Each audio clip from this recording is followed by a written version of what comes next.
apa tidak bunyi kayak bunyi senjata. Gimana tuh? Oke. Sampai yang tidak lompat begitu, kita langsung kaget semua loh.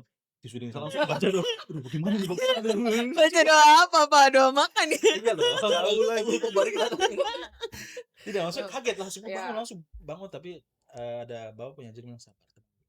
Udah keluar, udah ke Pak Wagub ada panggil tuh, udah Wagub. Dia masih ganggu, pang baru tiba-tiba kayak bunyi-bunyi aneh-aneh lah sebelum bagaimana nih.